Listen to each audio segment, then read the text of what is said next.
কংগ্রেস প্রার্থী মেহতাব শেখ বৈধ ভোটার হিসেবে ঘোষণা করল নির্বাচন কমিশন। মনোনয়নপত্র জমা দিতে জঙ্গিপুর মহকুমা অফিসে মেহতাব। কল্যাণ চন্দ্র প্রতিনিধি রয়েছেন ফোন লাইনে। এই যে বৈধ ভোটার হওয়ার যে ঘোষণা ইতিমধ্যেই করা হলো নির্বাচন কমিশনের তরফ থেকে, তার পরবর্তীতে কংগ্রেস প্রার্থী কি জানিয়েছেন, কি প্রতিক্রিয়া তার? দেখো, প্রতিক্রিয়া তিনি যেটা দিচ্ছেন অর্থাৎ মহারাষ্ট্রের যে তিনি বৈধ ভোটার ছিলেন অর্থাৎ ভারতীয় নাগরিক ছিলেন, কিন্তু নির্বাচন কমিশনের ত্রুটি আচরণে তাকে ডিলিট করা হয়েছিল এবং তিনি চিন্তায় ছিলেন, কারণ তিনি মনোনয়নপত্র, তাকে কংগ্রেস টিকিট দিয়েছে কিন্তু মনোনয়নপত্র জমা দিতে পারবেন কিনা সেই চিন্তায় ছিলেন।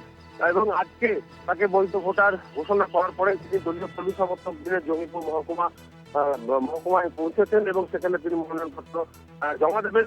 এবং মেহতাব শেখ যেটা জানাচ্ছেন যে হাইকোর্ট, সুপ্রিম কোর্ট পর্যন্ত তাকে করতে হয়েছিল, তারপরে তিনি বৈধ ভোটার তিনি হয়েছেন।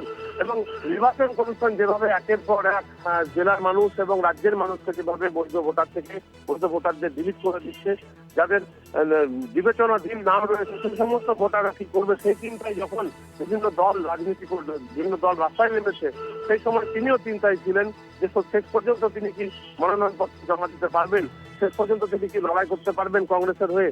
তো এই মেহতাব শেখের পক্ষেই অধীর চৌধুরী সওয়াল তুলেছিলেন যে তাদের একজন প্রার্থী, সেই প্রার্থীর নাম এভাবে ডিলিট হয়ে যাওয়ায় দল চিন্তিত এবং একজন প্রার্থী যিনি বহু পুরনো মানুষ, এলাকার মানুষ, বংশ পরম্পরায় তারা বাস করছেন, তাদেরকে ডিলিট করে দিচ্ছে নির্বাচন কমিশন। এটা কিভাবে চলতে পারে?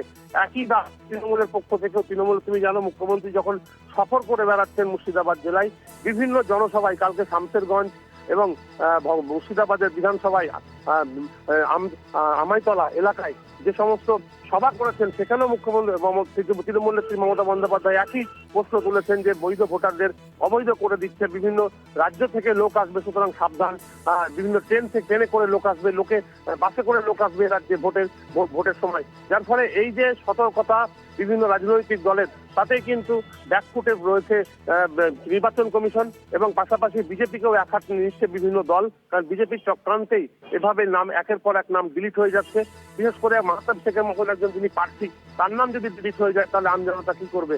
তুমি জানো যে মুর্শিদাবাদে এরকমও অনেক প্রিজাইডিং অফিসার হয়েছেন, যাদের নামও ডিলিট হয়ে রয়েছে। সুতরাং এরকম পরিস্থিতিতে নির্বাচন হচ্ছে এবার। সুতরাং 26-এর এই নির্বাচন, সেই নির্বাচনে যে কতজনের নাম শেষ পর্যন্ত উঠবে এবং তার জন্য কি অপেক্ষা করছে, সেটাই বড় চিন্তা হয়ে পড়েছে মুর্শিদাবাদে। কল্যাণী, ধন্যবাদ তোমায় কল্যাণ।